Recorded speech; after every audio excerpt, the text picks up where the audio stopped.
everybody, I'm JK, I'm the head spinning instructor at RVC. Welcome. What I'd like to do today, my colleague Adrianne and I are going to take you through all the things you need to know when you hit your first spinning class at RVC. It's a little overwhelming, we know, but we want you to make sure you have a nice smooth transition. First thing you need to do is decide to reserve a class. So you look at our amazing website, or you look at all of our marketing materials, and you check out the description of the class. Then you go to the front desk, or you get the app. When you sign up for the club, you get all that information as to how to establish a profile so you can have the app, or you can call the front desk, reserve the class to get your spot. We have 15 spots currently. Look it on the app, reserve the class, show up. This is our entryway right here. The bikes are in number. We have 15 bikes. You want to go in and pick the bike that you want, take the marker and sign up for your bike. That's the first thing you do. Now, welcome to our lair.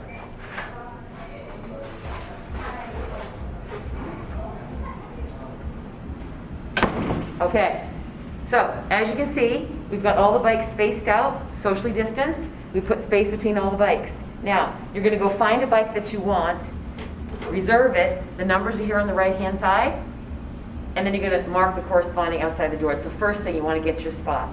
Towels are located here.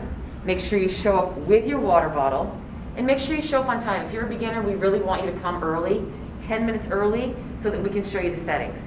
Introduce yourself to the instructor. Again, Adrianne is the other instructor, and I'm JK. We will set you up on your bike. We'll talk a little bit about that later, okay? So what's the room going to look like? If you look around, the room's going to look like amazing, right? Spacious. Once we ride, it's going to look like this. Huh? Pretty cool. So if you see, we've got lights on the bottoms. We'll have lights so you can be able to see yourselves, and then you can sort of look in the mirror and see. But it's going to be dark, so not everybody's going to be checking each other out. But we'll make sure that you feel comfortable before the lights go up. We have tons of fans. I'm on stage, the instructor's on stage. That's kind of what you expect. You can be a beginner, you can be a never ever, or you can be somebody that's spun in other clubs. We just want to show you how it works here. So there's no prerequisite. We will take you through all the things. Adrianne's going to talk a little bit about footwear and what to wear, but you always want to bring water to stay hydrated, appropriate clothes for exercise, and then we'll take you through the rest. A couple things that we're going to talk about here is heart rate training. Okay? So when you come in, you might see this, and this might be a little overwhelming for you. This is our My Zone. This is a program we choose to use in the club to monitor our heart rates. Can you use your Apple Watch? Can you use your Polar? Can you use your Garmin? Of course you can. Anything you need to use. But we're going to really pay attention. I, in my classes, talk a lot about heart rate training zones, recovery, work, rest. Adrianne and I are both Mad Dog certified spinning instructors. So our classes are tailored to simulate being out on the road, being on a road bike. It's not like Soul Cycle. It's not like a spiritual experience. It's not like fast, fast, fast. It's all about making sure you feel like you're on a road bike, climbing hills, hitting flats. So recovery and work, we'll be talking about percentages. Right now, Rita's working out, so her tile is up there. If you don't have a My Zone strap, we're going to encourage you to get them. We sell them at the Fit Shop. If you don't have one, we will talk to you about what zones you should be in. And if you don't have a heart rate monitor, we can tell you scale of 1 to 10 where to be. So we'll talk a little bit about that. That's really important. You always want to pace yourself, right? You're not here to kill yourself. We're here to make sure it's a comfortable, realistic experience for you. So don't feel like you have to go all out gangbusters. I'm Adrianne. I'm one of your spin instructors here at RVC, here to take you through how to fit the bike to you for your class. So when you walk up to your bike, please notice that all of the adjustments are going to be loose. So you don't want to get right on the bike. You're going to want to tighten things up. And the first thing you're going to want to set is your seat height. So you want to set that at about hip level. So if you put your hands on your hips, like I said, something you don't like, you find the top of that hip bone, and that's about the height you want the seat to be to start. So if you hold the stem and pull out on that adjustment knob, you'll be able to move it up or down to make that height, and then you're looking for engagement for that pin in the stem. Once you hear it, you can't move it up or down, then you want to screw it in about finger tight there, and then double check hip height. All right, then you're going to want to set your handlebar height. It should be at the same level or slightly higher than your seat. If you have lower back issues, you can definitely take it higher. No real advantage to taking it lower, but same thing here. Hold the handlebars, You'll make sure that this is loose and pull up to either level or just above that seat height. And make sure that that pin is engaged and tighten it up finger tight. Now you want to set the seat and the handlebar fore and aft. That's forward and backward. So move this forward. This is your fore and aft adjustment. You can choose just a random number here just to get yourself started. We're going to come back and make minor adjustments to this. If you tuck your elbow in towards that nose, you should be able to touch right there the edge of your handlebars. It's just approximate. You can make small adjustments later. After you make sure that all of your adjustments are safely tightened, go ahead and get on the bike. You can put your foot in the cages or clip in if you have clip-in shoes, and then go ahead and bring one pedal to the bottom of the pedal stroke. You're looking at this crank arm right here, and you want it perpendicular to the floor. Now with that pedal down, you want to be able to drop your heel just a little bit and still keep a nice slight bend to that knee. Check the other side. Slight drop to the heel, slight bend to the knee. Next, we want to check the fore and aft of the saddle.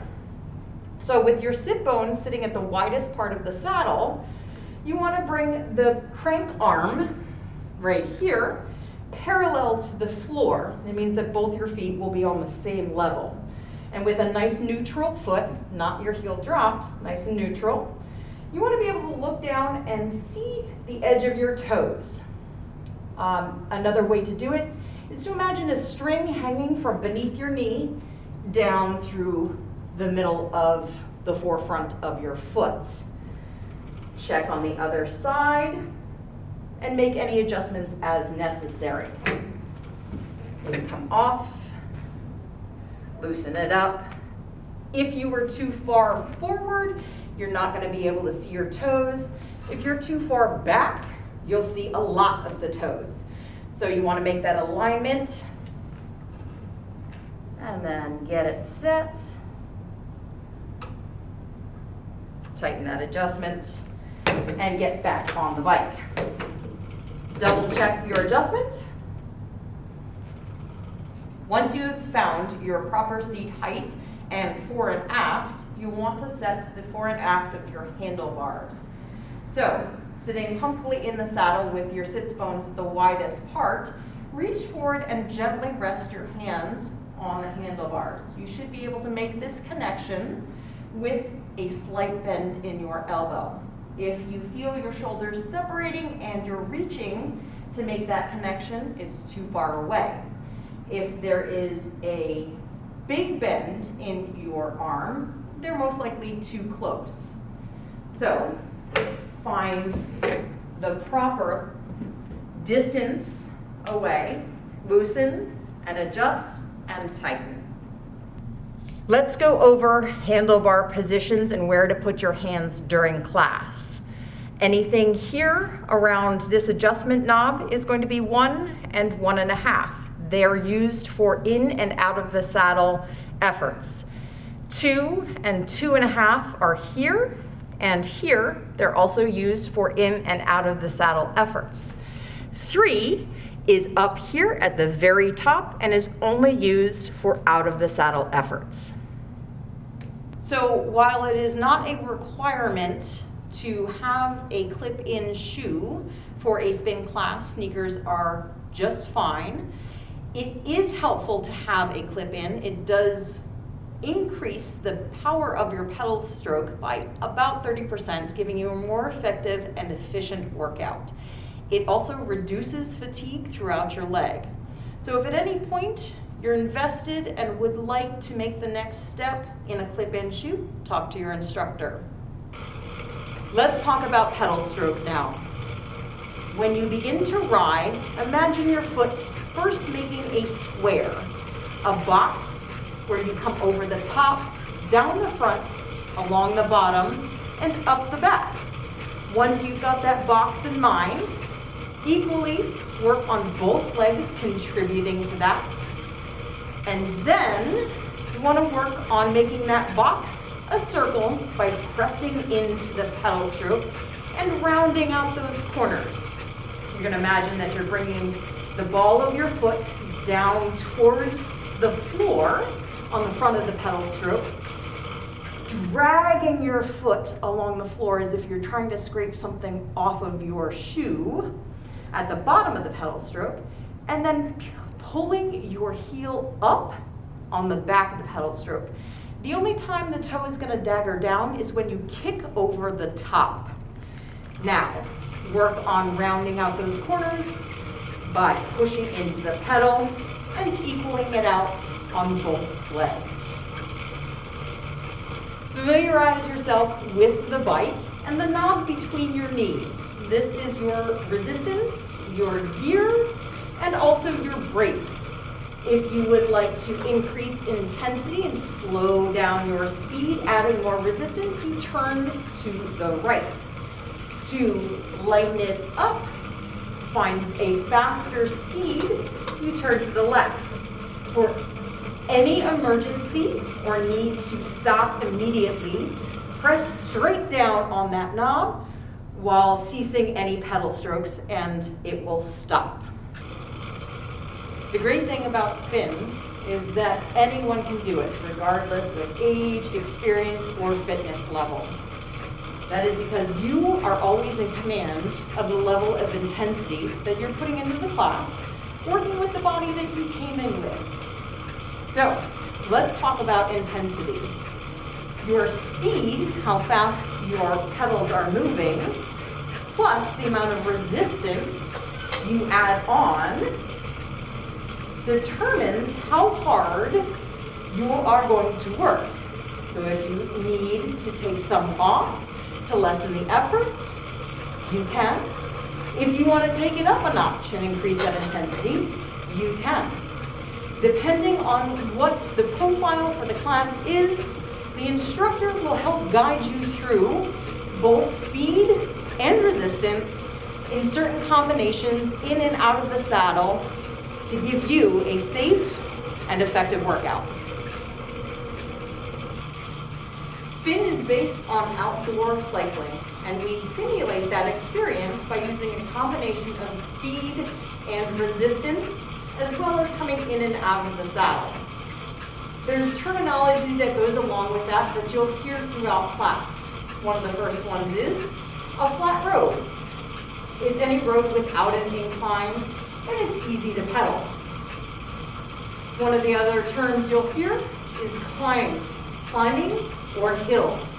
That is where you add resistance in and you start to feel that pedal underneath of your foot. You have to push and engage both the front and the back of the leg to keep the pedal moving. Climbing can be done in or out of the saddle. Notice my hands come up into position 3 here. Your instructor will use a variety of drills during class to achieve certain objectives. The first one is sprinting. It is riding with a lower, light resistance at a higher speed. It can also be achieved by many combinations of resistance, cadence, or body position. 2 drills done out of the saddle are jogging and running. To come up out of the saddle, start with your breath. Inhale through the nose, exhale through the mouth, and push off from the legs instead of pulling from the handlebars.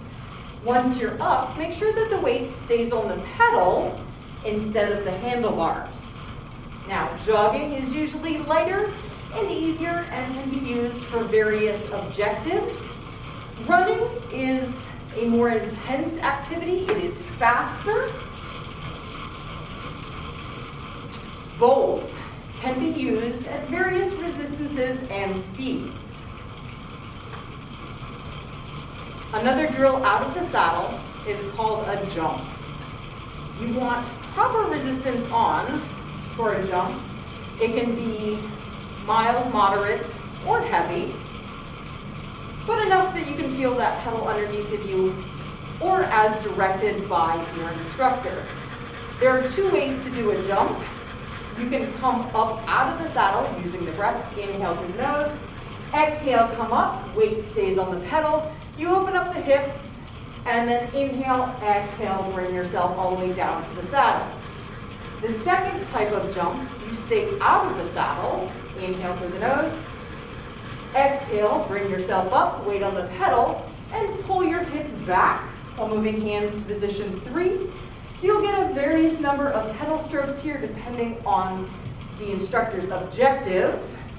Then bring the hips forward, hands back, and sometimes back down to the saddle. You can also do a jump where you stay up, pull the hips back, and open them up. It's about pulling the hips back and not the chest to the handlebars. The last drill I'm going to cover is isolations. It is an out of the saddle effort with a decent amount of resistance on. Inhale through the nose, exhale through the mouth, bring yourself up, and still the upper body so that only the legs are working and you're powering through that movement. So why should you take a spin class today? Well, I'll give you 10 reasons. 1, it's easy on the joints. 2, it decreases stress, improves mood, and deepens sleep. 3, burns calories. 4, improves strength. 5, builds mental strength. 6, gives you a sense of community. 7, promotes a healthy heart and immune system. 8, no experience or fitness or skill level needed. 9, it's goal orientated and motivating. And 10, it's a weatherproof workout.